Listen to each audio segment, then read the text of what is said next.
Boa tarde, bem-vindos à conferência sobre a aceleração exigida à indústria em Portugal. É promovida pelo Jornal Económico e pela Multipessoal. A base para a conversa que vamos ter esta tarde são os desafios que as empresas portuguesas enfrentam quando estamos a sair de um período de exceção provocado pela pandemia de Covid-19. Este é um período marcado pela mais profunda crise económica que tivemos em gerações e é um período marcado também pela aceleração de tendências que vão definir aquilo que será o desenrolar das atividades na retoma económica. Apesar da crise, a indústria portuguesa mostrou resiliência e capacidade de adaptação às contingências. Neste debate, vamos procurar perceber em que ponto se encontram as empresas portuguesas, quais são os principais desafios que enfrentam e que se colocam ao seu desenvolvimento, nomeadamente aqueles que são relacionados com o processo de digitalização e de formação, aquisição de competências. Eu passo agora a palavra ao André Ribeiro Pires, Chief Operating Officer da Multipessoal, para algumas palavras de introdução. André, por favor. Obrigado, Ricardo. Boa tarde e, antes de mais, gostava de cumprimentar os nossos convidados, bem como todos os espectadores que assistem a esta quarta conferência do ciclo O Futuro do Emprego em Portugal, conferências que são organizadas em conjunto com o Jornal Económico e pela Multipessoal. Neste primeiro ano, a explorar o futuro do emprego, procuramos juntar especialistas dos vários quadrantes da sociedade para antecipar cenários, partilhar tendências e encontrar respostas para novas e constantes mudanças no emprego em Portugal. O resultado destes debates será, com toda a certeza, a realidade do emprego em Portugal agora e nos próximos anos. A Multipessoal, enquanto um dos maiores empregadores portugueses, com mais de 10 mil colaboradores, procura ter um papel preponderante na definição e discussão dos temas mais impactantes para a sociedade num momento tão importante para o desenvolvimento da economia portuguesa. Iniciámos este ciclo de conferências em março com a perspectiva jurídica, onde debatemos com as principais sociedades de advogados em Portugal sobre os impactos mais imediatos e antecipámos tendências sobre o futuro do direito do trabalho. Colocaram-se reservas sobre uma possível alteração ao Código de Trabalho e que se consubstanciaram nas reservas que agora se colocam a novas medidas que se encontram a ser discutidas. A segunda conferência juntou os especialistas de ensino em Portugal e procurou, mais uma vez, antecipar cenários sobre o emprego, trazendo à discussão temas fragilizados, como o papel do Estado na formação e idade escolar, bem como na população ativa desempregada. Este debate é obrigatório e essencial para que exista um acompanhamento constante da aprendizagem face à mudança dos postos de trabalho. Na terceira conferência, juntámos forças políticas e sindicais para encontrar respostas sobre o papel regulatório e governamental no emprego em Portugal. E aí focámos a solução para Portugal: mais flexibilidade e melhor formação para revitalizar o emprego. Hoje, mais do que nunca, é importante utilizar o emprego como uma alavanca de economia e não como arma de arremesso política. A dignidade no trabalho é essencial, mas é preciso conhecer a realidade empresarial portuguesa, os seus desafios e a perspectiva futura. A reação das empresas à pandemia é já um tema do passado, mas a transformação dos postos de trabalho, a escassez dos recursos especializados e a incapacidade de atrair trabalhadores para Portugal são questões que os nossos convidados de hoje pretendem responder todos os dias. São vários os temas que iremos debater nesta quarta conferência sobre o futuro do emprego, num evento que conta com relevantes intervenientes da economia nacional. A todos, meu muito obrigado. Obrigado, André. Para falar sobre o momento das empresas portuguesas e os desafios que temos pela frente, temos connosco o António Saraiva, presidente da CIP, Confederação Empresarial de Portugal, o Luís Fernandes, CEO da Simpor, o Tiago Monteiro, diretor executivo da Microsoft de Portugal, e o Pedro Vitorino, Senior Finance Director da Farfetch, e o André Ribeiro Pires, que já apresentei. António, comece por si. Tem um conhecimento aprofundado do tecido empresarial e um posto de observação privilegiado em relação ao que tem acontecido. Eu pergunto-lhe, em primeiro lugar, para termos uma ideia de como é que chegamos, onde é que estamos, como é que a indústria portuguesa respondeu à pandemia? Olá, boa tarde a todos, muito obrigado pelo convite. Eu diria que respondeu muito bem, já que as empresas, depois do primeiro embate e todo o confinamento que todas as atividades económicas foram sujeitas, as empresas imediatamente se começaram a adaptar, a reinventar.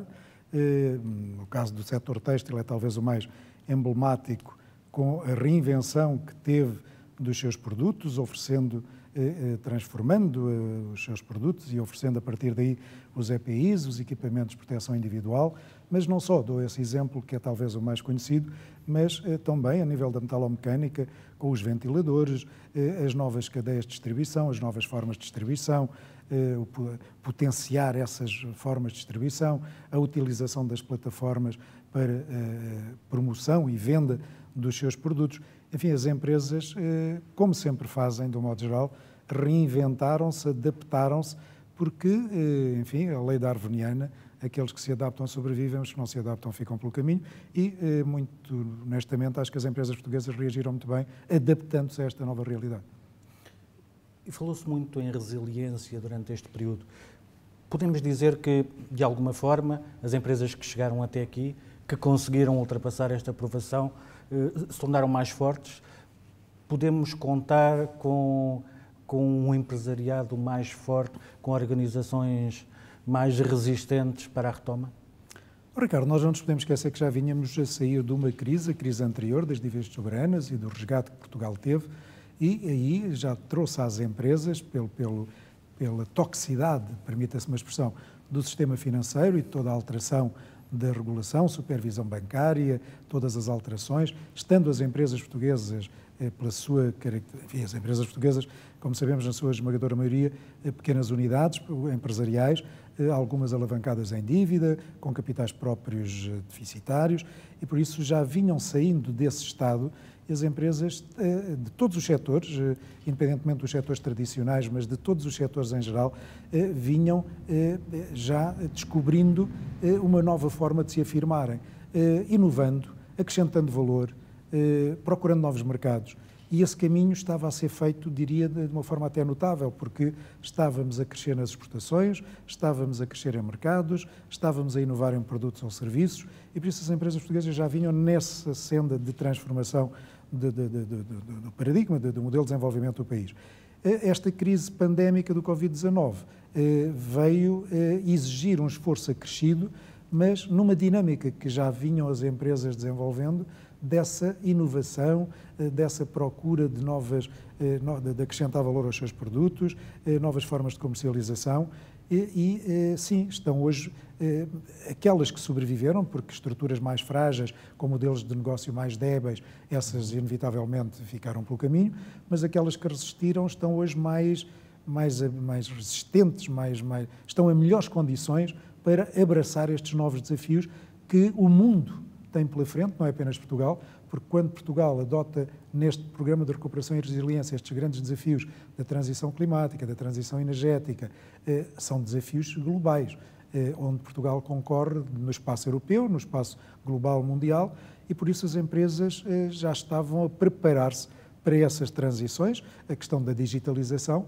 apesar de ser hoje uma das variáveis do PRR, essa digitalização já vinha ocorrendo e temos entre nós colegas que saberão melhor do que eu explicar essa evolução do país e das suas empresas. Por isso, sim, Ricardo, as empresas estão hoje mais resilientes, mais capazes de resistir a estes novos tempos, sendo certo que estes tempos são cada vez mais globais, dependemos cada vez menos de nós próprios, temos questões externas para as quais temos que estar muito atentos. Veja-se esta questão agora, quando estávamos já numa retoma lenta, é óbvio, e gradual, assimétrica, mas de repente levamos com todas estas alterações dos custos energéticos e que não está na nossa mão defendermos disso, porque esta questão do CO2 e da descarbonização, em que aí sim a União Europeia, de uma forma que eu diria até, em alguns aspectos fundamentalista, resolveu caminhar.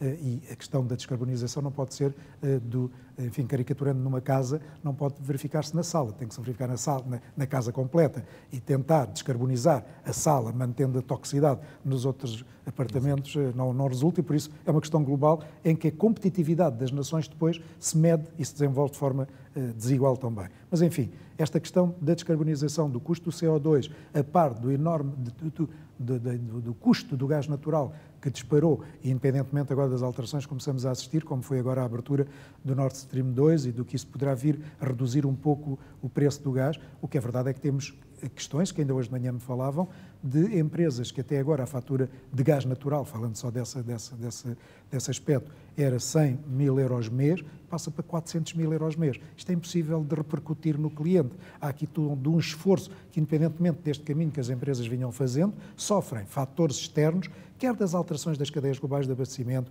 e tudo isto que é preciso responder com eficácia, com rapidez, mas também estes custos, diria, de contexto, a que nos vemos obrigados e que não está na mão do empresário, nas suas estratégias empresariais, poder alterar desta ou daquela maneira, porque são aspectos externos que nos condicionam, mas, enfim, independentemente destes desafios, aquilo que estou convencido é que as empresas portuguesas, e embora aí não possa ser um trabalho sozinho, há um trabalho de Estado, há um trabalho dos governos, desde logo dos europeus, que têm que ser conjugados, e espero que a União Europeia, desperta que está para este problema, venha a ajudar de alguma forma a refletir sobre esta questão do caminho da descarbonização e da assimetria entre países, mas não sendo um fator que o empresário possa dominar, alterar, mas são desafios externos para os quais também os quais têm que ser incorporados nas estratégias empresariais. E capacidade de ter margem de manobra para os enfrentar.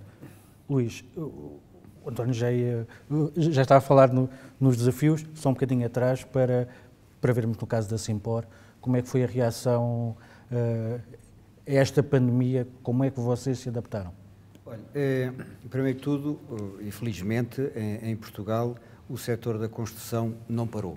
E isso foi fundamental para a nossa atividade, e não só, para toda a atividade relacionada com a construção civil, não parou, as obras que estavam em curso continuaram e as novas também começaram, mas houve aqui também um impacto positivo pelo seguinte aspecto, e aí levou um aumento até do consumo de cimento durante a pandemia.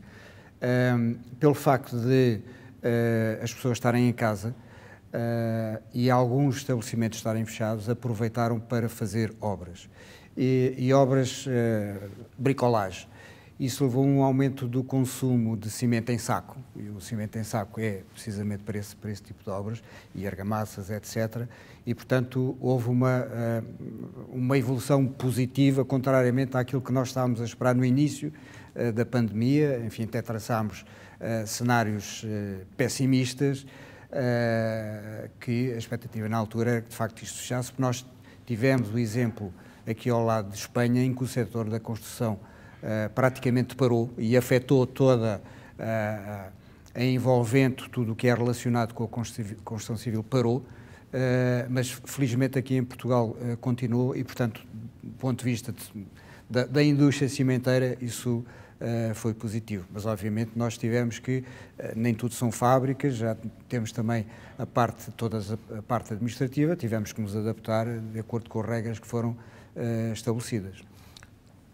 Isso em relação ao mercado português. Em relação a outros mercados, tiveram dificuldades, sentiram a disrupção nas cadeias de abastecimento, como falava o António? Sentimos. Nós exportamos, essencialmente, para o Reino Unido, e aí sentimos. Houve de facto uma quebra, porque também fechou. Cabo Verde, onde nós estamos, o Cabo Verde esteve praticamente parado durante 2 meses e, portanto, isso, nós exportamos o cimento que é consumido em Cabo Verde, vai daqui, assim para lá, portanto, isso afetou, e também alguns mercados africanos por onde nós exportamos, também houve algum impacto, menor, mas também teve impacto. Começando já a olhar um bocadinho para a frente, como é que se prepararam nestes últimos meses para a reabertura da economia? Nós temos um grande desafio pela frente. E como o Presidente António Sarabia estava a referir, e nós tivemos a falar ainda há pouco, nós temos a questão da descarbonização. Implica desafios grandes para a indústria e não só, para toda a sociedade.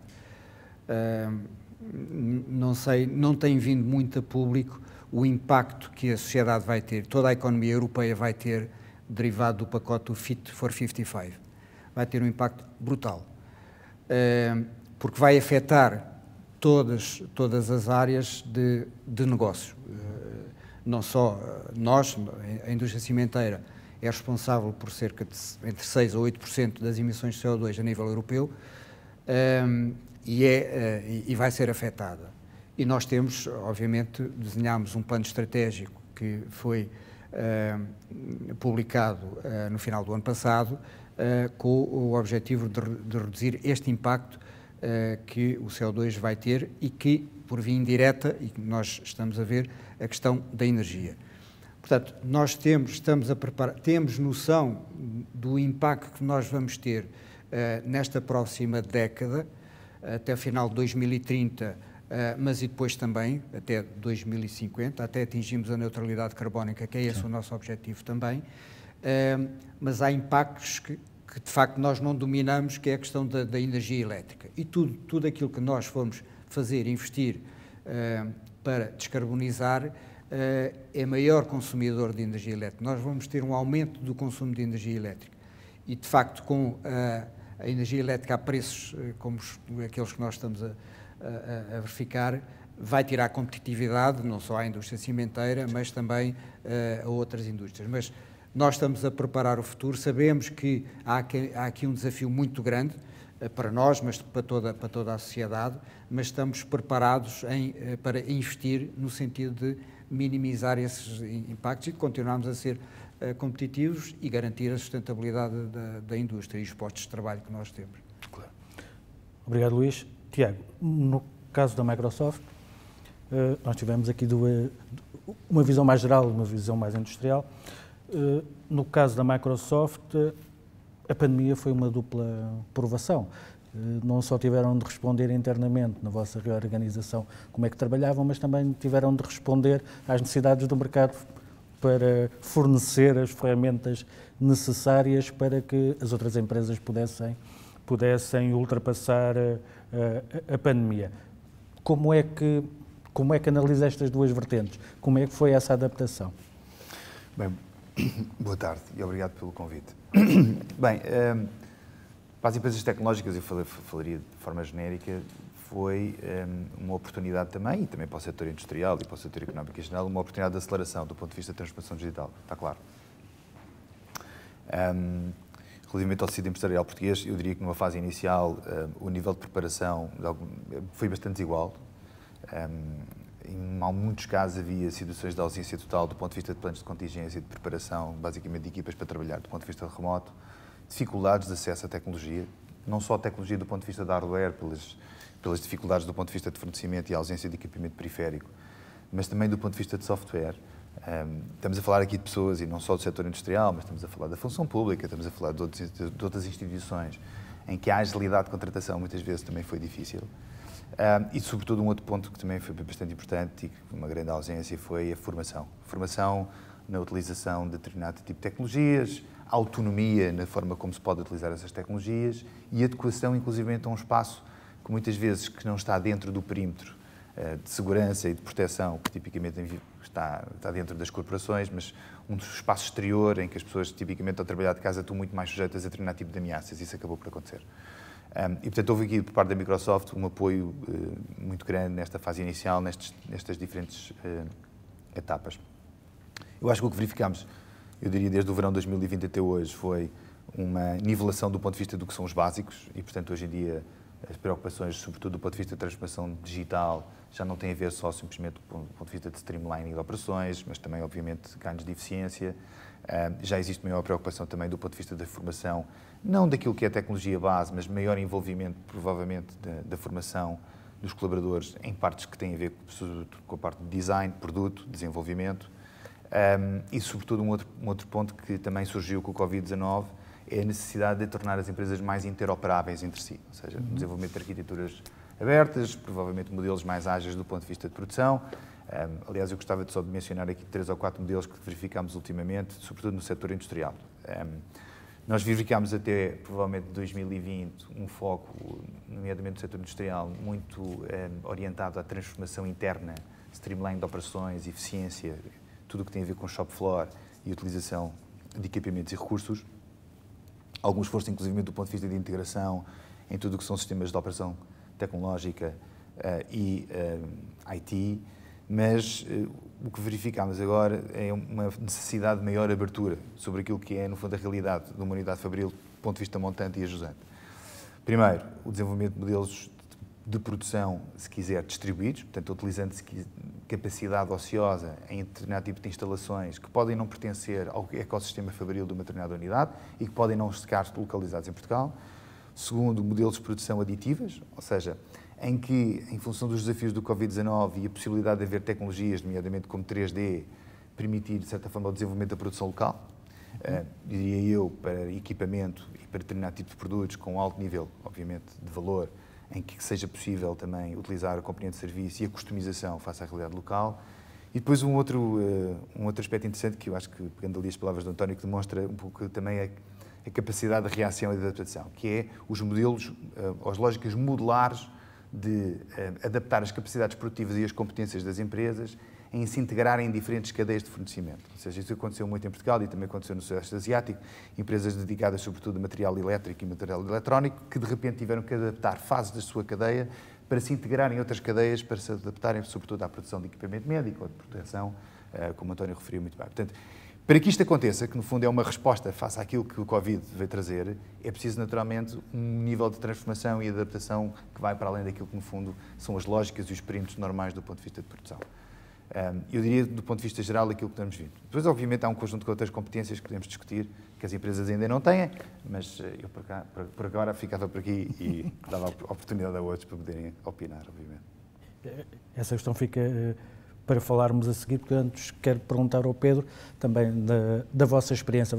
Vocês não são bem uma tecnológica, mas são uma empresa mais digital. Como é que foi a adaptação? Como é que viveram esta experiência, tendo em conta a vossa natureza mais digital? Aproveitaram a onda que se criou, nomeadamente com o aumento das vendas online, por aí fora? Boa tarde e obrigado pelo convite. É um prazer estar aqui também neste painel. Efetivamente, nós somos uma empresa tecnológica, não é? Portanto, a nossa gênese, a nossa estrutura, a nossa organização é, sem dúvida, de uma empresa tecnológica, mas que vivemos no mundo físico. Não é? Portanto, exatamente a nossa missão é ligar o mundo físico, não é? Portanto, fazer o produto chegar do produtor, do criador, ao cliente, através da geografia, não é? E do mundo físico. E daí tivemos, de facto, desafios e que a nossa adaptação teve essas duas vertentes. Não é? A vertente interna, a adaptação foi muito boa. Acho que já estávamos, de certa forma, preparados para isso, não conscientemente, não é? Não podemos dizer que tínhamos um plano de contingência já perfeitamente elaborado para uma situação destas, acho que ninguém tinha, mas a forma como trabalhávamos, como colaborávamos, permitiu uma transição muito fácil para a solução que foi completamente remota. Não é? Portanto, nós não optámos na globalidade por adaptar o local de trabalho, mas sim por uma versão essencialmente remota, com exceção de uma área em que nós temos que realmente precisamos das pessoas presentes localmente, que é da produção de imagem digital. Portanto, essa adaptação foi muito boa. Eu acho que foi muito crítico que nesta situação houve aqui um sentido de missão muito universal. Não é? Portanto, todos os intervenientes sentiram a necessidade de se adaptar e de colaborar e de ter essa flexibilidade. Desde, obviamente, das organizações, aos colaboradores, a todos os nossos parceiros. E eu penso que isso foi bastante único. Não é? Se calhar um bocadinho ao contrário de algumas das situações difíceis que tivemos anteriormente, em que, se calhar, muitos dos colaboradores, muita da população não sentia tanto a necessidade, esse sentido de missão, não é? De termos que encontrar uma solução aqui para a frente. Seja as questões da troika, etc., acabam por não ser tão facilmente compreendidas por isso. Portanto, essa nossa adaptação internamente foi muito boa, por isso, portanto, porque tínhamos a estrutura já instalada, estávamos preparados, desde os pequenos pormenores, de que eu penso que nunca vi um computador de secretária na nossa organização, não é? Portanto, nem sequer tivemos essa dificuldade. Foi tão fácil como de um dia para o outro deixámos de ir ao escritório. A única coisa foi que, de facto, tivemos obviamente, relembrar que toda a gente tem que levar o portátil porque não sabemos o que é que vai acontecer nos próximos dias. Mas, portanto, aí havia já toda uma preparação. Na parte operacional, tivemos que trabalhar muito com os operadores, não é? Muito com os parceiros e tentar antever com eles quais é que são as dificuldades que eles sentiram. Portanto, nós temos uma ligação muito forte com o mundo da logística, desde armazenamento, empacotamento e distribuição, e isso foi um segmento que sofreu muito, não é? Portanto, e que enfrentou muitas dificuldades. O nosso modelo de negócio, felizmente, também está muito preparado para este tipo de situação. Portanto, nós funcionamos, de facto, somos uma plataforma e funcionamos nesse sentido. Não estamos totalmente verticalizados, portanto, o produto não é nosso, nós fazemos chegar o produto da AB e temos várias fontes de fornecimento espalhadas pelo globo todo para o mesmo produto. Notaram, de alguma forma, o efeito nas cadeias de abastecimento? Sim. E a forma como conseguimos responder a isso foi que, como os nossos fornecedores acabam por estar espalhados, quando a Itália fechou, por exemplo, conseguimos continuar a entregar o mesmo produto vindo da Alemanha ou da Polónia, ou seja, de onde for, não é? E, portanto, conseguimos ir jogando com esta assimetria que também houve no fecho dos diversos países. E a mesma coisa nos mercados a nível da procura, não é? Portanto, inicialmente a primeira região a sofrer mais ou a fechar mais foi o mercado asiático, mas depois também, posteriormente, foi o primeiro a começar a abrir mais.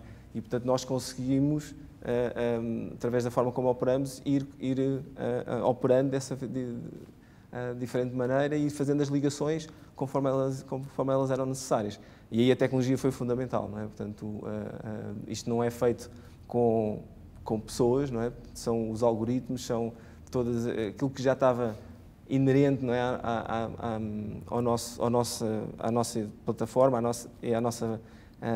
nosso DNA, serviu também muito bem nesta situação. Obrigado. Agora sim, voltando à parte da digitalização, eu se calhar, antes de ir ao Tiago, voltava ao António, porque antes da pandemia a digitalização era dada como, era apontada como o grande processo de transformação que as empresas tinham que aderir, que iria condicionar o seu futuro. Um dos desafios neste quadro, havia não só o desafio da sensibilização das empresas para a necessidade havia a necessidade por parte das empresas de conseguirem apoios para concretizarem o processo de transformação digital, mas também tínhamos o desafio da aquisição de competências e da formação. A CIP fez um estudo com a Universidade Nova, um dos maiores já feitos sobre este tema. Os pressupostos desse estudo, pela experiência que tem, não foi feito um segundo, mas pela experiência que tem, os pressupostos desse estudo que indicavam os riscos e a velocidade a que ia decorrer a digitalização continuam válidos depois da pandemia? Ou tivemos uma aceleração? É ainda mais premente olharmos para esse movimento? Ricardo, como diz, as empresas, o país, já vinha enfrentando a questão da digitalização e por isso íamos ouvindo e absorvendo expressões como a indústria 4.0, isso entrou no léxico dos portugueses e muito na indústria, pela transformação que entretanto se ia verificando. Claro que esta pandemia veio acelerar alguma veio acelerar comportamentos que já vinham sendo desenvolvidos e veio acelerar a procura de outras metodologias porque, enfim, a utilização das plataformas, e como o Tiago dizia, em múltiplos aspectos, e a interconexão entre cliente, fornecedor, geografias diferentes, situação de teletrabalho com o que isso exigia de domínio de plataformas. Nós, de repente, começamos a percepcionar termos e a incorporar termos que eu próprio, no meu caso, e enfim, e modéstia à parte, julgo-me uma pessoa informada, os Teams, os Zooms, enfim, todas estas, o WebEx, enfim, que hoje está no nosso dia-a-dia, mas ouvíamos falar lá muito remotamente e às vezes nem sabíamos o que era aquilo, se era uma plataforma, se era uma aplicação outra qualquer. Pronto, isto para dizer que o que houve foi uma aceleração da utilização destas ferramentas e a percepção maior, criou-se uma percepção maior na população da necessidade de dominar questões digitais.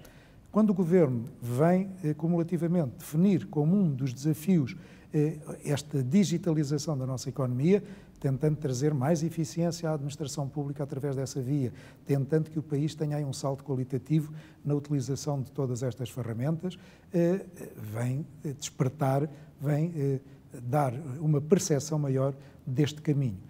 Como o Ricardo referiu, o estudo que fizemos é que chamamos o futuro do trabalho. Isto porque, como eu gosto de dizer, aproveitando as 3 letras da CIP, eu na CIP, enquanto seu presidente, gosto de antecipar e participar. E antecipar é perspectivar, tanto quanto isso hoje é possível, num mundo em permanente mudança, o que é que pode vir aí, ou qual a melhor maneira de reagir àquilo que já sabemos que vem.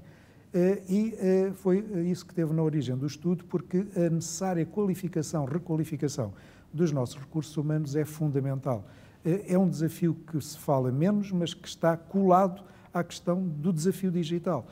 E não só, porque quando falamos nos desafios climáticos, há um conjunto de tecnologias, há um conjunto de novos saberes que é preciso habilitar com essas novas competências um quadro de população empregada que tem determinadas habilidades, perdoa-se uma expressão, que tem determinadas competências, chamados skills, mas que esta rápida evolução para outras ferramentas, outras tecnologias, outras formas de estar no trabalho, o que vai sofrer grandes alterações são, sobretudo, os postos de trabalho, a maneira de realizar aquele trabalho. E isso leva a uma necessidade de formação e requalificação permanente à aprendizagem ao longo da vida, porque, tal como todos nós sabemos, o facto de eu cada vez mais, íamos tendo essa percepção, o facto de eu tirar um curso independentemente, um curso superior, independentemente de qual fosse, eu se não tivesse uma permanente atualização, o curso que tirei ao fim de 3, 4 anos, à velocidade do mundo, deixava de ter utilidade. E por isso está cada vez mais presente. É essa qualificação, requalificação que tem que ser incorporada e com corretas políticas públicas e iniciativas privadas, porque uma população, uma população mais qualificada, mais habilitada, com novas competências, é bom para os trabalhadores, porque assim mais facilmente encontram os postos de trabalho vindouros, ou garantem os seus na sua transformação, ou abraçam os vindouros. Para as empresas que com pessoas mais qualificadas são elas próprias mais competitivas, e o país com empresas e colaboradores mais qualificados. É o próprio país mais competitivo no quadro das nações e da competitividade global. Por isso há aqui um win-win que é preciso aceitar, incorporar em todos nós, e isso foi o que esteve na origem do estudo do futuro do trabalho, por antecipar o que transformações é que o mundo do trabalho ia ter, que novas competências, à distância, obviamente, porque isto depois a realidade se há de encarregar de tornar necessárias as adaptações à realidade. Mas com alguma antecedência, perspectivarmos as novas profissões, aquelas que vão desaparecer, e como o Ricardo se recordará, os números eram esmagadores. Nós perspectivávamos o desaparecimento de 1 milhão de profissões, que eu gosto mais de dizer, daquela forma de fazer, e ao mesmo tempo não deixava de existir a oportunidade da criação de 1 milhão também, ou seja, soma zero, porque o desaparecimento do 1 milhão traria 1 milhão diferente. A vantagem, ou aquilo que temos que ter a preocupação, é daquele 1 milhão que vai perder aquelas competências e logo a adaptabilidade a estas novas realidades, não fique excluído e excluído socialmente perigoso. E é esta transformação que a sociedade, todos nós, porque não podemos dizer que o Estado, o Governo, o paizinho, tudo resolve, não, é uma atitude coletiva que, incorporando estes desafios, percepcionando esta realidade, temos contribuído todos para esta transformação. No meu benefício enquanto trabalhador, na minha melhor qualificação, na empresa que tem que me disponibilizar e ela própria receber o benefício, e o país com as políticas públicas conjugadas para sermos um país mais competitivo e podermos crescer nas nossas exportações, podermos ser mais competitivos, enfim, como eu disse, e termino, win-win. Obrigado, António. Tiago, voltando então à pergunta anterior, onde é que estamos no processo de digitalização? O que é que falta fazer? Sim, eu só duas notas iniciais antes de responder essa pergunta. Aliás, pegando um pouco, eu também li o estudo e de facto este efeito neto, não é, entre perto de 1 milhão de trabalhadores e naturalmente a recuperação e reintrodução desses colaboradores num setor que supostamente se chama, não é, industrial, mas já não é. E esse é muito importante, a forma estatística também como se analisa e a definição do que é o perímetro, no fundo, do ponto de vista de indústria. Por exemplo, na indústria de chips, no setor de chips, uma parte importante, basicamente, de todo o processo fabril é uma componente de design, utilização de software e utilização de IP. Isso faz parte do processo industrial, mas obviamente que os tipos de competências são diferentes. Provavelmente estamos a falar de engenheiros, estamos a falar de engenheiros de produto, desenvolvimento de produto digital, mas eles fazem parte naturalmente de uma cadeia do ponto de vista industrial. E, portanto, esta reconversão que estamos a falar, que é inevitável, menos presença humana no shop floor, mas provavelmente mais presença técnica e maior intervenção em outras atividades de valor acrescentado, no qual Portugal pode naturalmente ter aqui um papel muito importante, considerando a qualidade, sobretudo, da nossa engenharia técnica e engenharia de produto, já demonstrada. O segundo mensagem que eu queria só partilhar foi acerca de um estudo que nós fizemos com o LinkedIn Economic Graph, para Portugal. Fez uma análise, basicamente, dos perfis de todas as posições de trabalho publicadas no LinkedIn e, sobretudo, o nível de competências associadas.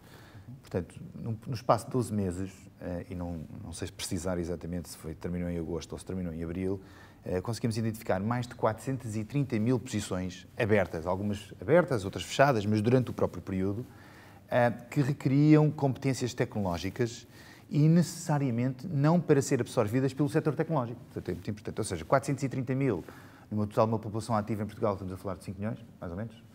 Ok? Portanto, considerando que temos aqui um estoque de 5 milhões, nem todos trabalham em tecnologia, mas significa que o perfil das novas profissões, seja no setor financeiro, no setor industrial, requer competências tecnológicas. Do ponto de vista de privacidade, cibersegurança, análise de dados, robótica, obviamente, gestão de comunidades, quantum computing, portanto, são o tipo de perfis, ou pelo menos as competências que são procuradas. E, portanto, demonstramos claramente a tendência para os perfis que vamos precisar e com o impacto que pode vir a ter no mercado de trabalho, porque, apesar de tudo, não somos assim tão grandes. E, portanto, pode aqui ter repercussões. Falámos aqui, sobretudo, da inflação a nível das matérias-primas, mas também pode haver inflação do ponto de vista do fator capital, neste caso, capital humano. Relativamente ao nível de preparação, eu acho que o Covid trouxe aqui também alguns desafios para os quais eu diria que nem todas as empresas estão preparadas, mesmo do ponto de vista do setor.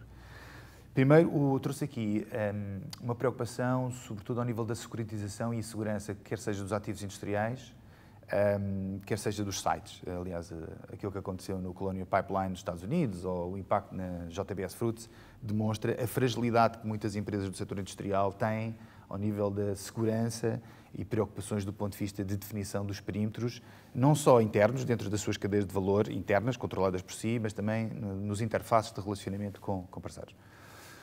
O segundo desafio muito importante tem a ver com o retooling, ou seja, a readaptação e a capacidade dos colaboradores. Essa capacidade pode ser feita através da aprendizagem formal e informal, mas também através de mecanismos que permitam aumentar a capacidade do colaborador na sua função, seja do ponto de vista de processo de decisão, ou seja, aumentar as suas capacidades do ponto de vista cognitivo, não é? Através da utilização de determinado tipo de tecnologias, de realidade virtual ou augmented reality. Um outro ponto importante, eu diria, que tem a ver com a interoperabilidade, a integração com parceiros e com ecossistemas. Aqui não estamos só simplesmente a falar do ponto de vista de fornecimento ou modularidade, como referi há pouco, mas estamos a falar da própria construção do produto. O produto hoje é cada vez mais físico, tem layers de software, tem layers que têm a ver com aspectos de motorização, com níveis de serviço que têm a ver com disponibilidade e não necessariamente com uma lógica de CAPEX, como se fosse um produto entregue pronto para ser integrado dentro de uma linha de montagem. O quarto ponto tem a ver com a progressão, precisamente, do produto como um serviço, não só com modelos diferentes do ponto de vista de remuneração, níveis de serviços diferentes do ponto de vista de disponibilidade, inclusivamente de valorização, com base em utilização e com base em impacto. Um outro aspecto importante também tem a ver com a sustentabilidade, e eu diria que, de facto, há aqui um esforço muito importante que as empresas fizeram até hoje do ponto de vista daquilo que é a realidade do Scope 1 e do Scope 2, mas, obviamente, o Scope 3 tem impacto em algumas empresas, nomeadamente no setor industrial, E eu diria que o outro último ponto é o ponto da agilidade. A agilidade. E esta agilidade reflete-se a vários níveis. Primeiro, do ponto de vista das equipas, a forma como as equipas se organizam hoje em dia. Parece estranho alguém de uma área tecnológica dizer que metodologias ágeis ou metodologias integrando componentes de produto, desenvolvimento e operação integradas, trabalhando numa lógica multidisciplinar, também se aplicam cada vez mais à realidade industrial. Ponto. E isso não é muito normal ver, mas começa a acontecer. A agilidade do ponto de vista da interoperabilidade, a existência de standards mais abertos. Há determinado tipo de setores que, de facto, têm ainda uma lógica de standards fechados, sim, o que não nos permite, no fundo, alavancar e aproveitar diversos tipos de outras tecnologias e outro tipo de parceiros que podem acelerar o processo de desenvolvimento de produto ou de engenharia de produto. E depois, como disse, obviamente, o modelo das arquiteturas que permitem não só aquelas versões diferentes do ponto de vista de modelos produtivos, mas também alterar conceitos. Aliás, o Pedro fez referência a isso. Eu diria que parte daquilo que foi possível que a Farfetch conseguiu aproveitar foi começar a introduzir conceitos, nomeadamente de digital warehousing, ou seja, o Covid vai nos obrigar a pensar se modelos como o just-in-time vão continuar a ser aplicáveis. Provavelmente sim, mas tem que estar preparados e provavelmente, em vez de preparar em função de necessidades imediatas, temos que provavelmente continuar a pensar na lógica de armazenamento, que tem implicações do ponto de vista de custo de capital, obviamente, mas se tivermos uma maior visibilidade do ponto de vista de cadeias de fornecimento, do ponto de vista daquilo que está disponível nas diferentes estruturas de armazenamento localizadas em Portugal ou fora, isso também pode, obviamente, acelerar, no fundo, a circulação de bens e a disponibilidade dos bens ao nível dos utilizadores finais. Portanto, eu diria que nesta fotografia, eu acho que há empresas que ainda não estão lá, acho que há aqui um longo caminho a fazer, mas obviamente, e eu concordo com o António, acho que aqui um dos aspectos fundamentais, por um lado, é o capital, tem que existir, mas também o capital humano. E esse processo é um processo longo e que vai demorar algum tempo, a meu ver. Obrigado, Tiago. André, capital humano, necessidade de aquisição de competências. Nós temos falado nas nossas conferências sobre a procura no mercado em Portugal. Falávamos antes na pressão que havia sobre os perfis mais tecnológicos, mas como o Tiago disse, e é aquilo que nós temos assistido, hoje os perfis tecnológicos são qualquer perfil. Como é que retrato é que podemos fazer agora da procura quando a economia começa a retomar, tendo em conta a pressão que já tínhamos lá atrás e que não se alterou, por outro lado intensificou-se?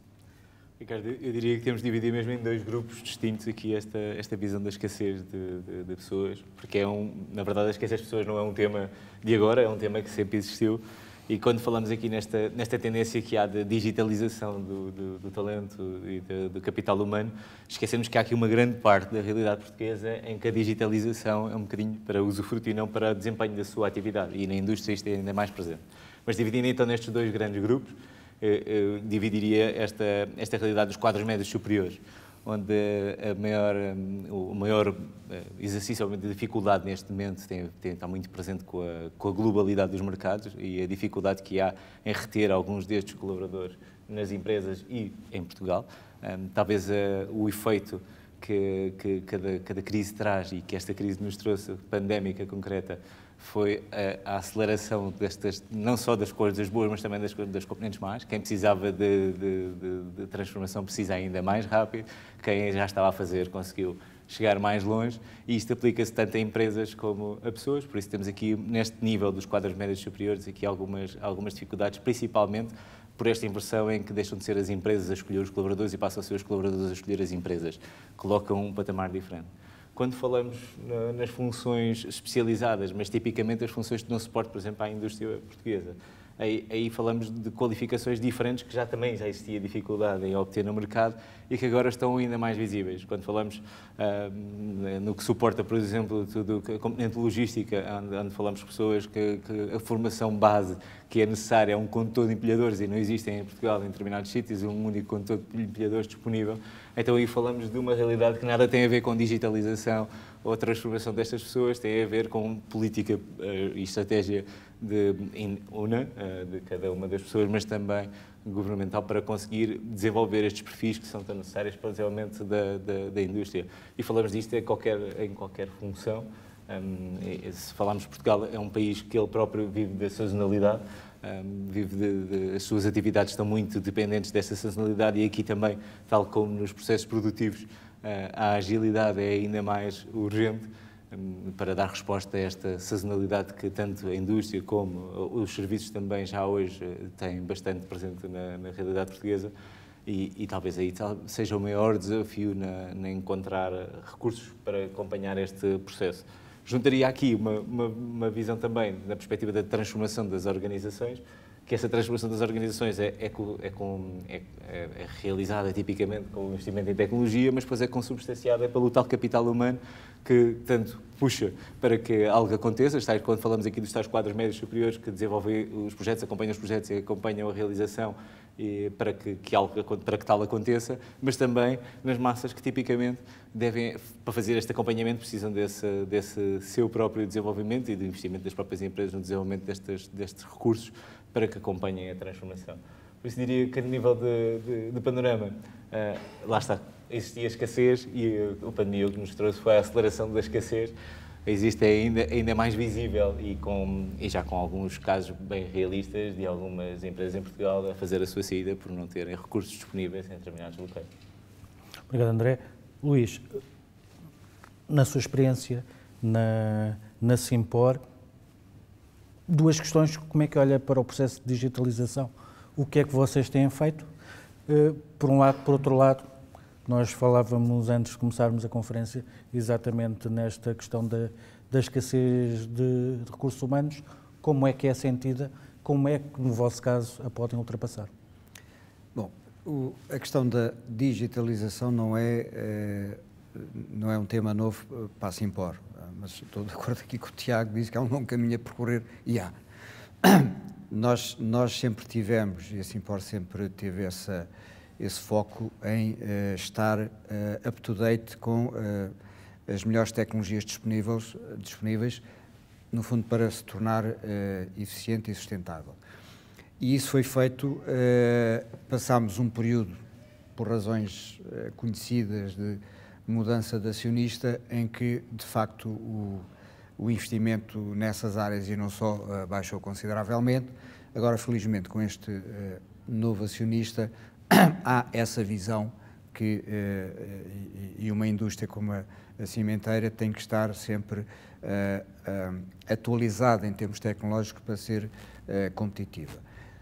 Nós temos muito trabalho ainda a desenvolver, e o caminho que o Tiago diz, o longo caminho a percorrer, temos, não só a nível industrial, das fábricas em si de produção de cimento, que há há novas ferramentas e novos produtos que foram aparecendo e que está no nosso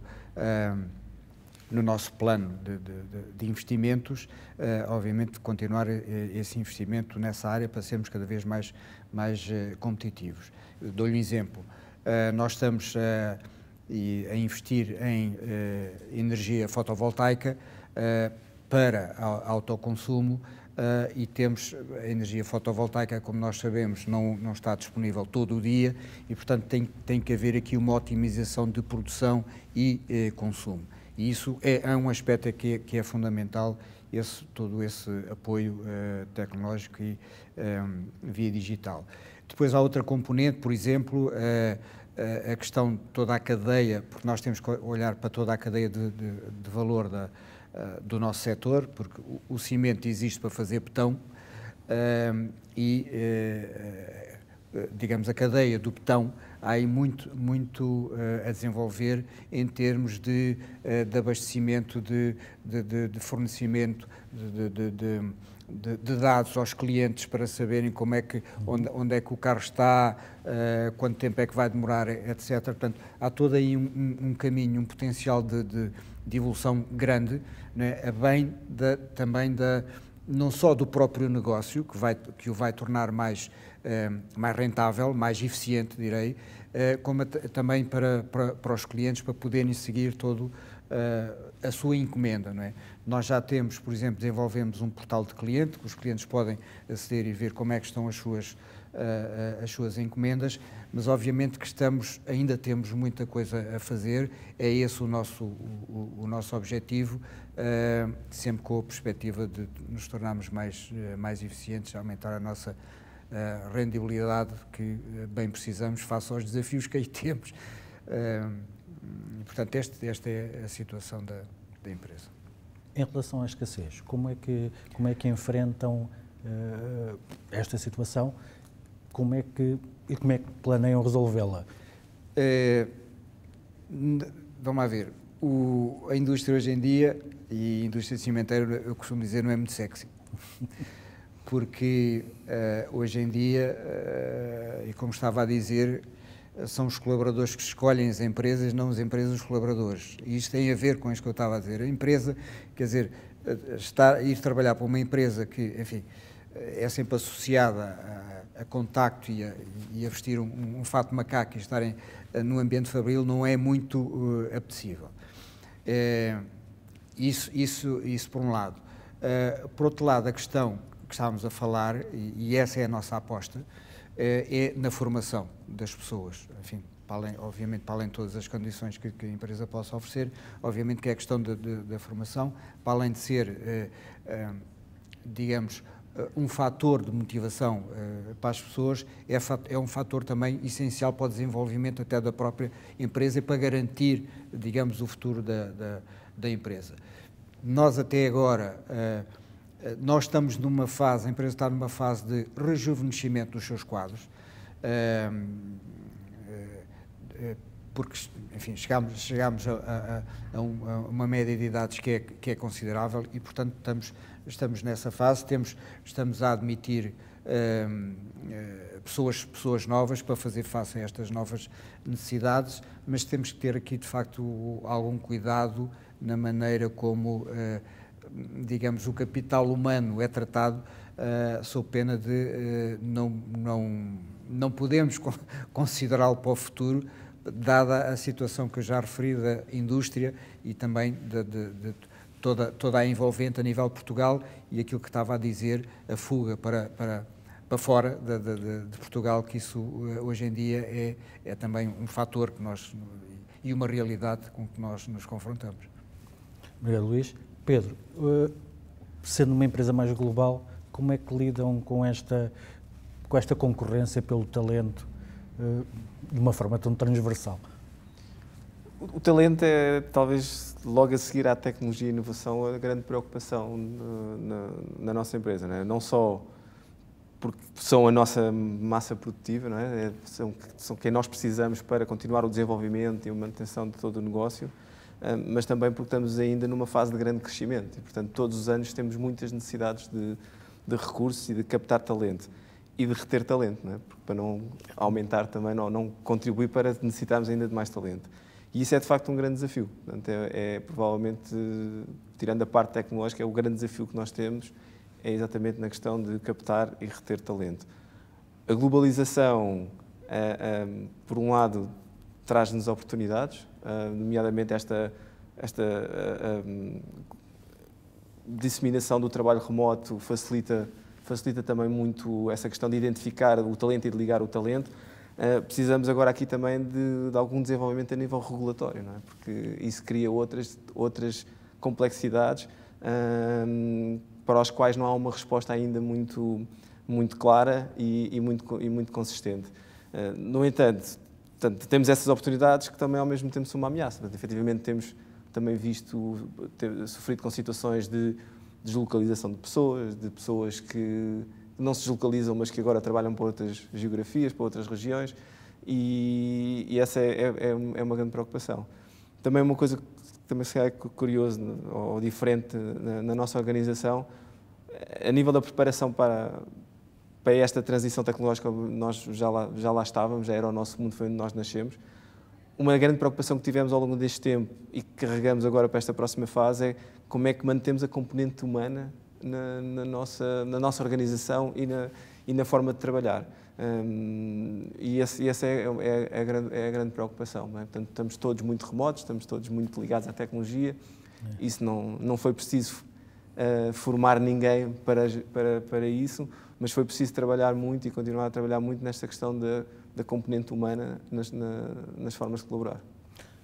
Na vossa organização, aquilo que o Tiago referia de terem uma maior de ser necessária uma maior visibilidade em relação às cadeias de abastecimento, em relação ao armazenamento, como é que vocês conseguem, por um lado, montar o sistema? Que resposta é que têm das empresas numa adequação às vossas necessidades, nomeadamente tecnológicas? Assim, portanto, o que nós temos verificado é que há uma vontade de colaborar muito forte, não é? E isso tem facilitado todas muitas as conversas. Existe, de facto, como o Tiago também estava a construir isso na minha linha de raciocínio, esta necessidade de armazenar mais, de ter mais pontos que se possam servir os diferentes mercados e o que temos deparado é que existe, neste momento existe uma grande dificuldade em pôr isso a operar por questões da deslocação entre os países, por questões da disponibilidade de equipamentos para estabelecer novas localizações, etc. Mas a nossa estratégia aqui passa por diversificar, portanto, ter esses recursos e essas capacidades em diferentes localizações que possam depois se complementar e ser alternativas umas às outras. Obrigado, Pedro. Nós estamos mesmo, o tempo voa, estamos mesmo na reta final da nossa conferência, mas tempo ainda para mais uma pergunta. Eu começava pelo António, para terminarmos. Quais são os fatores críticos de sucesso para a indústria, tendo em conta aquilo que nós falámos? O que é preciso fazer? Em que é preciso investir já? Que é para aproveitarmos as oportunidades que se colocam, já que mesmo com a discrepância entre ritmos de evolução, a reabertura das economias é geral. Ricardo, fator crítico, como de alguma maneira sempre foi, é uma boa definição do posicionamento da empresa nesta nova realidade, saber muito bem o que se quer fazer, para onde se quer ir, não andar ao sabor das correntes ou das modas. Há que ter uma estratégia, um horizonte temporal bem definido. Os recursos humanos, que aqui já foram falados e que eu enfatizo, a obtenção e retenção de talento, banda larga, diria eu, é fundamental as empresas preocuparem-se com esses aspectos. Isto faz interagir um conjunto de áreas nos recursos humanos, porque tem aqui a ver também com aliança a outras ciências, psicologia, etc., porque tratar absentismo, presentismo, há aqui hoje um conjunto de dimensões que as empresas têm que saber lidar e gerir muito bem, porque falávamos há pouco da formação, eu dou formação aos meus colaboradores e habilito-os com competências diferentes e eles rapidamente são captados por outras empresas na canibalização das competências que são escassas e, por isso, quer interna, quer externa. Assistimos agora, como sabem, a esta procura por parte de camionistas no Reino Unido, depois do inêxito do Brexit nessa variável, além de outras, e, por isso, os valores que se oferecem pela necessidade instalada faz com que as empresas de transportes em Portugal comecem a estar ameaçadas de dificuldades de retenção de profissionais de camionistas, porque as ofertas que lhes fazem e os valores oferecidos são de tal maneira apetecíveis que os levam à deslocalização, como o Pedro dizia. Por isso, desenvolver formas de reter talento, e quando digo talento, há aqui há o talento de chão de fábrica, como o Tiago há pouco dizia, temos as competências, o fabrico, a manutenção, e temos depois toda a parte administrativa, com as novas tecnologias, os novos saberes, mas a retenção será a mesma. Há técnicas, há hoje metodologias que têm que ser encaradas, desenvolvidas para essa retenção, porque muitas vezes diz é o salário que é determinante. Conheço muitos casos em que não é o salário, não foi o salário que foi determinante, foi o projeto, foi a segurança que a empresa dá, são um conjunto de outros benefícios, porque hoje nós vivemos hoje num mundo, permite-me dizer, bipolar, aqueles que já estão nos 50 para cima e estão a chegar os outros que ainda não estão lá, que estão nos 20 e nos 40. E estas duas realidades por vezes chocam, porque a situação de instalados, comodamente instalados de uns, e os desafios e a alteração de outros, faz com que a empresa tenha que conviver com estas duas realidades e encontrar a melhor forma de equilibrar estes efeitos. Ricardo, não há fórmulas mágicas, não há varinhas de condão que diga este é o caminho ou esta é a solução. É uma necessidade enorme de estarmos atentos, não estarmos instalados nas nossas zonas de conforto, que sempre assim fizemos, sempre assim vai ser. Os meus empregados, os meus colaboradores vão estar aqui porque eu os trato muito bem. Não, há hoje novos desafios que as empresas têm que estar despertas, porque a captação e retenção de talentos é, de facto, hoje uma das variáveis importantes das empresas. Obrigado, António. Luís, a mesma pergunta. Eu estou absolutamente de acordo. Acho que a primeira coisa é, de facto, a retenção de talentos. Porque há bocado estava a ouvir aqui o Pedro e hoje em dia, e isto tem a ver com a retenção de talentos, as gerações atuais não pensam como no meu tempo, do emprego para a vida. Isso aí acabou, esqueçam. E, portanto, é necessário que as empresas olhem para esta geração de um modo completamente diferente e quem não pensar desta maneira, de se adaptar à realidade atual, obviamente corre o risco de ficar e de perder os talentos porque, de acordo com aquilo que o António também estava a dizer, surgem novas oportunidades e se o projeto não for, digamos, apetecível, há fuga desses talentos. Isso é uma parte que é fundamental. Outra parte que é fundamental, do meu ponto de vista, é, e com a experiência da indústria cimenteira, é a empresa ter completa noção do seu posicionamento e dos desafios que tem pela frente e, obviamente, preparar esses desafios desde já, né, que são imensos, como nós sabemos, para toda a economia europeia, relacionada com aquilo que eu já referi há pouco do Fit for 55, cujo impacto vai ser enorme e, no nosso caso, vai ser também grande, mas há outros negócios que vão sofrer esse impacto. Tendo essa consciência e prevendo, digamos, traçando um plano para prever tudo aquilo que nesta altura se sabe, é fundamental para garantirmos a sustentabilidade e a continuidade das empresas. Obrigado, Luís. Pedro, mesma pergunta.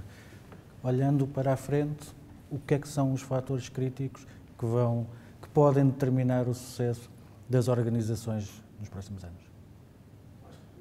O talento é no máximo, já falámos todos, mas eu acho que também é aqui muito importante não perder visão sobre os clientes, não é? E o nosso mercado.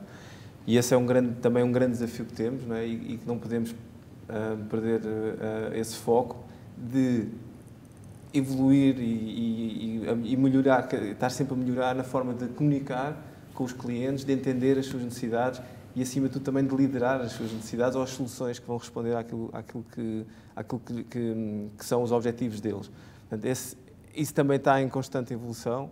A tecnologia também está aí muito presente e é uma parte que também é aqui muito crítica, não é? O que é que nós precisamos de fazer? Sim, precisamos do talento, mas depois precisamos de alguma coisa que fazer com o talento, não é? E, portanto, eu acho que essa é uma parte também muito importante. Naturalmente, na Farfetch, sendo também uma empresa um bocado em desenvolvimento, ainda estamos a desenvolver o nosso próprio modelo de negócio, todas as nossas potencialidades e aquilo que podemos fazer para o setor onde nos inserimos. E há inúmeras oportunidades, não é? Portanto, e não só, e que às vezes vão até para além daquilo que é a nossa indústria. Portanto, esta capacidade de continuar a trabalhar nas oportunidades, a ter uma visão, a expandir essa visão, acho que é um fator também muito crítico de sucesso para o futuro. Obrigado, Pedro. Tiago, a mesma questão, um bocadinho na linha do Pedro. a vossa missão acaba por afetar todos os outros, porque são elemento de ligação. Como é que podemos olhar para o futuro? O que é que determinará? Bem, vou tentar ver se consigo ser original. Bem, há algumas ideias. Eu acho que a tecnologia vale muito pouco se na realidade não tivermos de pessoas. Pronto. E acho que aqui ao nível das pessoas já falámos. A questão do talento, estamos a falar ao nível dos quadros médios, mas também ao nível dos quadros superiores, ou superiores altos, se quisermos. Portanto, primeiro há aqui um aspecto do ponto de vista de liderança que tem que mudar. Há determinados princípios sobre a forma como se gerem equipas, sobre a forma como se gerem projetos, que naturalmente são refletidos sobre que deveriam estar refletidos e assentes sobre o potencial da tecnologia. A tecnologia traz colaboração, traz inovação, traz a possibilidade de utilizar factos para suportar a decisão e, portanto, isso na perspectiva da liderança é que eu acho que é importante. Depois, eu diria flexibilidade a todos os níveis, ou seja, flexibilidade, como mencionei aqui, integração com parceiros, integração com ecossistemas, a flexibilidade, inclusivamente, em repensar os modelos de financiamento das empresas. Nós estamos sempre muito habituados ao modelo, basicamente, de financiamentos com base em cash, mas há outros modelos hoje. Créditos tecnológicos, por exemplo, são formas diferentes, inclusivamente, de financiar as empresas e utilizar, basicamente, outros recursos que também são essenciais como inputs no processo produtivo. Três, eu julgo que há aqui um aspecto muito importante que se tocou aqui, que é a missão das empresas também tem que mudar não só para fora, e já está a mudar, através de missivas associadas ao ESG e tudo mais, mas tem que também, aquilo que faz com os clientes, também tem que fazer com os colaboradores. Portanto, a relação com o colaborador tem que ser uma relação contínua e não discreta, de engagement permanente, não é?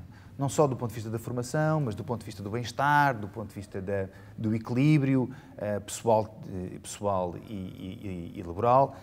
E, portanto, esse aspecto é muito importante até para transformar e cativar a atenção do colaborador para princípios mais elevados para além da função económica da empresa, não é? E, portanto, os trabalhadores, os colaboradores hoje também são ativistas sociais, muitos deles, e muito participativos. Portanto, eu acho que isso também é importante, mudar essa lógica de relação. Eu diria que, basicamente, estes são aspectos importantes. Depois há um que eu acho que é fundamental, que é o conceito de produto. Nós temos alguma dificuldade em Portugal, e nota-se isso não só do ponto de vista tecnológico, e a tecnologia não são só serviços, a tecnologia também são produtos, e há uma dificuldade muito grande em produtizar. Vocês vejam bem a evolução das patentes que Portugal tem, é verdade que evoluiu bastante nos últimos 24 meses, mas, quer dizer, não somos propriamente um país muito profícuo do ponto de vista de produtização. Sim. Isso implica competências no ponto de vista de engenharia, que já temos, mas também de licenciamento. E o licenciamento, a definição de parâmetros de direitos de utilização, a integração em standards e lógicas de construção de produtos de engenharia, e isso parece-me a mim importante do ponto de vista de criação de riqueza. Nós não conseguimos escalar à conta de serviços. Isso é muito importante. E, portanto, a indústria é fundamental, indústria seja ela mecânica, eletrónica ou, se quiser, tecnológica. Muito obrigado. André, para terminarmos, como é que podemos olhar para a frente na vertente do capital humano? Quais são os desafios? Exatamente. Quais são os fatores críticos de sucesso? Eu diria que, na perspectiva das empresas, já dissecámos aqui bastante. Acho que há aqui e pegando um pouco de cada uma das perspectivas, acrescentava aqui esta necessidade constante, efetivamente, de valorizar este capital humano, até na perspectiva de atrair outro capital humano para aquilo que é entregue ao capital humano que está atualmente nas organizações. Esse exemplo. E diria, aproveitando também aqui esta perspectiva que o Tiago colocou, o investimento também das empresas nas lideranças. Acrescentava então aqui, era a visão das próprias pessoas, do que é que também elas poderão fazer, o que é que cada um de nós pode fazer para estar ainda mais preparado. Não são só, como disse há pouco, não são só competências digitais, são outras competências e por cada geografia encontra aqui algum potencial e nós facilmente conseguimos encontrar aqui potencial de desenvolvimento de competências únicas, cada um desenvolver as suas competências para estar mais preparado para o mercado de trabalho, até cá em Portugal e sem ter que procurar fora, porque nem sempre é uma escolha na perspectiva de ver uma situação melhor, muitas vezes é o escape.